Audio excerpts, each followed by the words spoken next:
112th Street, 5th Athletics, right? Yeah. Yeah. And you could not go in and ask to buy them. You had to prove to the guy that you could play them, actually. Otherwise, they wouldn't sell them to you. Okay? It's a very, very true story. And it's not like now today. Obviously, you can buy a conga drum anywhere. You can buy a cobble anywhere. You can buy a bongo drum anywhere. I get that. And But this is before yeah. LP, before Remo, before all this stuff. So it's the only source of getting instruments. Yeah. Right, was that. And then what happened was with the mass production of all these instruments, all the rhythm and everything sounds the same. Everybody plays the same cobble. Everybody plays the same conga drum. Everybody plays the same bongos. Back then, if you put on a Machito record, the rhythm was different. The cobble was different. Bongos were different. The conga. Put on a Tito Rodriguez record, they sounded different. Put on a Puente record, they sounded different. There was a tremendous amount of personality among the three bands and stuff, and whatever other bands were playing at the time, Mona Morales, Alfarona X, all those groups that were playing then and stuff. So we spoke about that last year. So now, this year, we're going to start from like the late 50s up until maybe 1970 when the music was around. We'll start with this. Of course, if you have any questions, feel free to ask any questions and stuff. Johnny was on the scene at least 10 years before I was, so he can really tell you about all those wonderful days and stuff.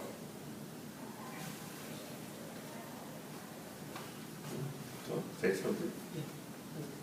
Okay, we're okay.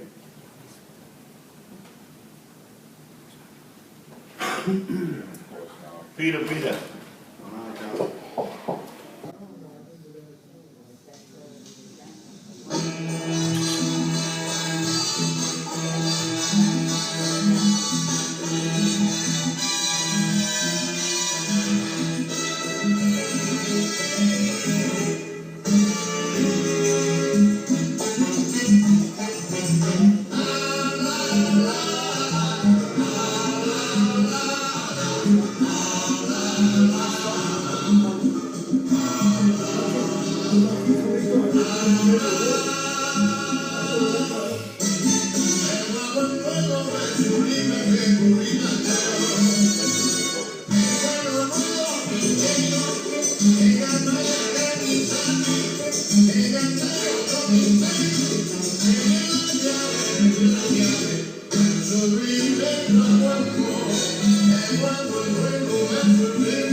is obviously Machito. That band starts forming in 1938.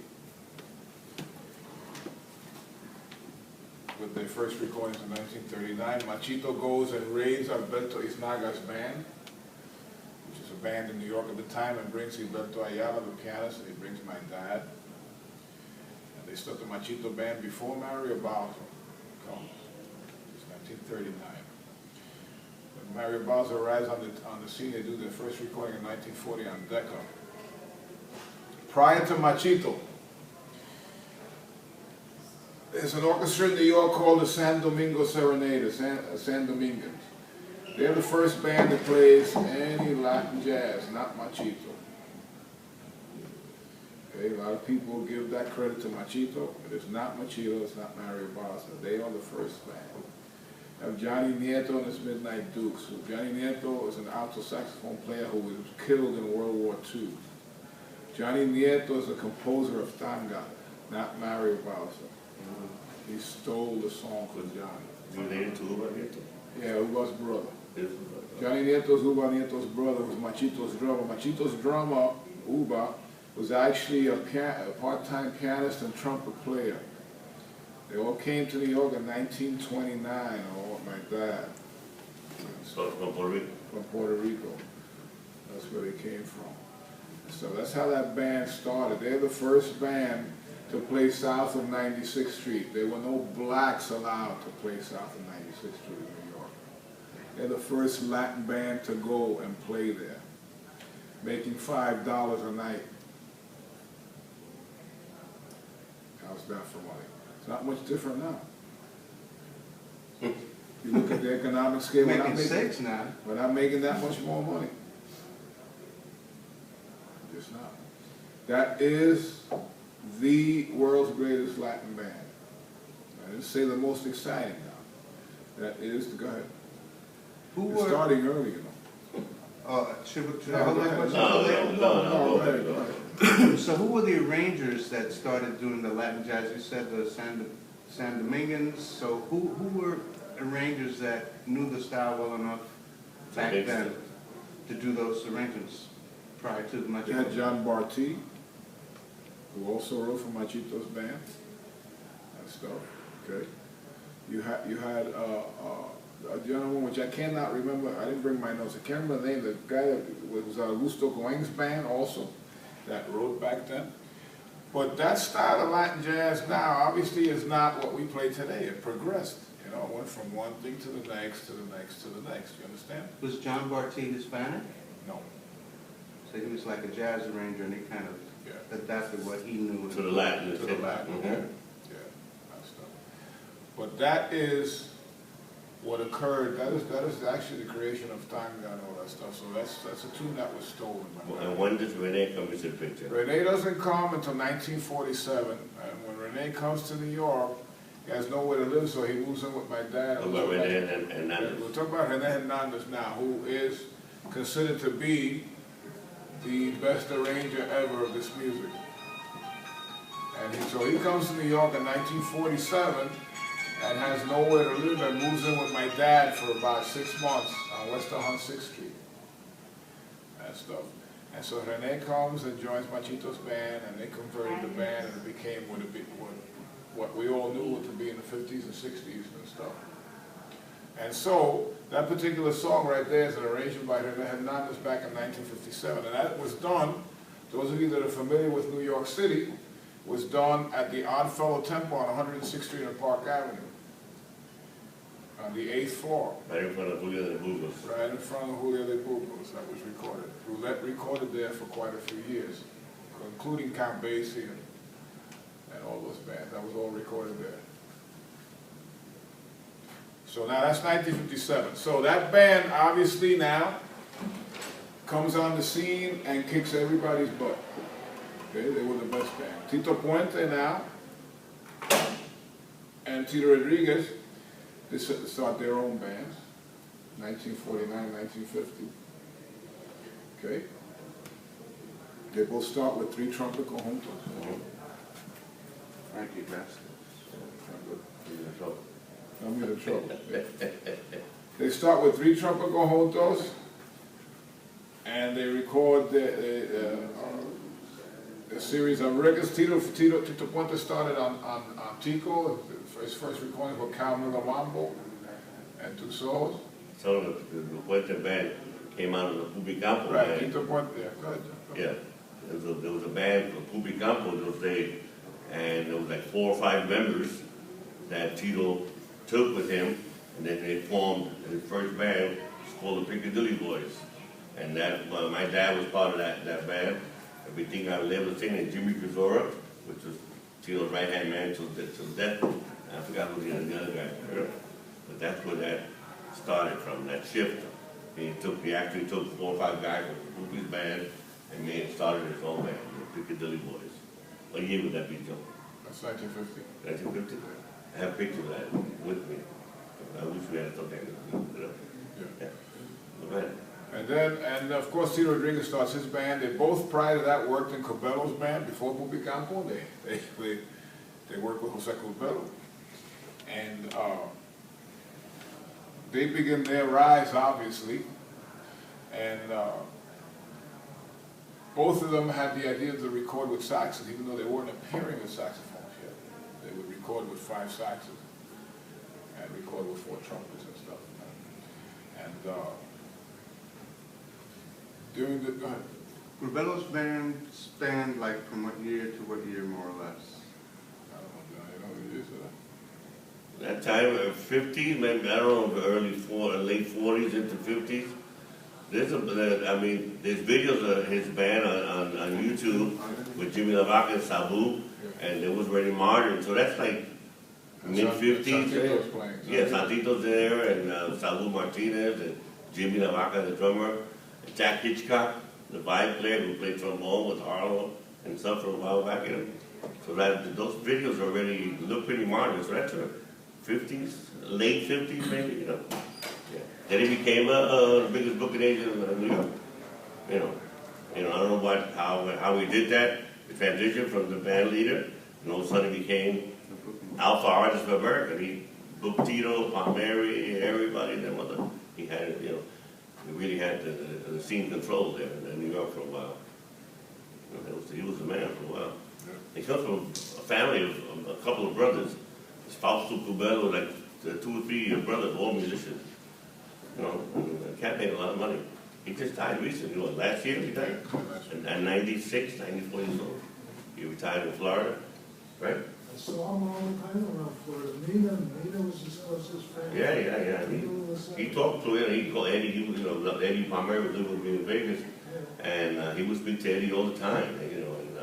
Till right before he died. Yeah, but Nina would bring him around the dance club, and when Junior was playing, Yeah. he came around. Mm-hmm. Yeah, so then we hit the early 60s, and the decline of the Machito band has begun. Decline? The decline of it.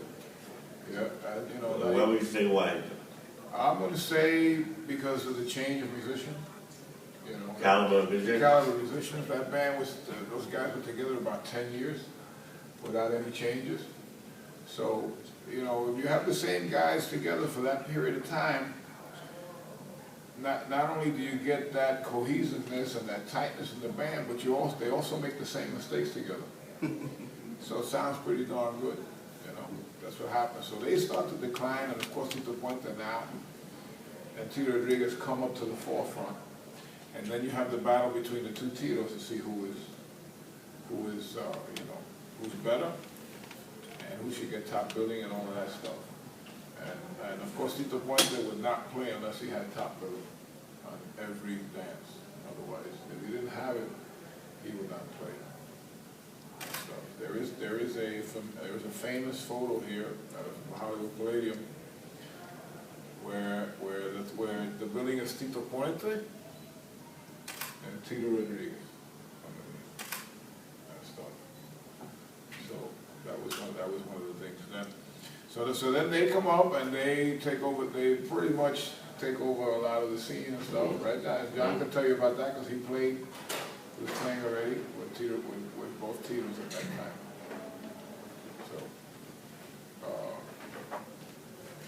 So that occurs, and then, on the scene is obviously Graciela, Machito's sister, and stuff. And outside of Celia Cruz, well, we have the people in Cuba, right? We have Ana Borg and what's her name? Celeste Mendoza. Mendoza and stuff, but not really that known Right. in the U.S. So Graciela is there now, and You know who's more known in the U.S.? Olga Guillot. Olga Guillot. Was very famous. Olga Guillot is anybody that's a very famous singer, singer and stuff, and so we have that. So I'm gonna play a little thing of Gracie singing Machito.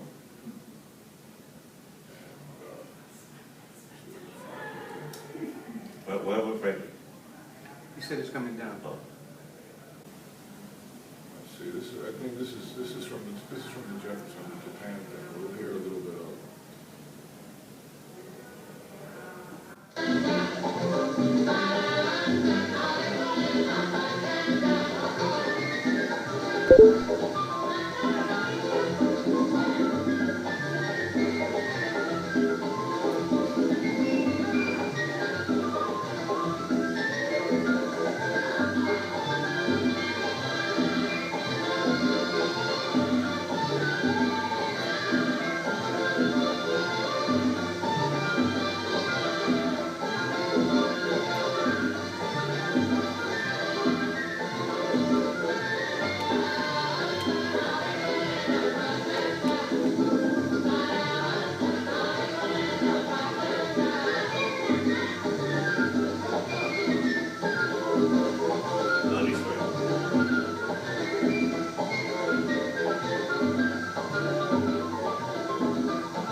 Unfortunately, we couldn't get Graciela's voice there, but that's the tune that she sang back then in 1961, 62.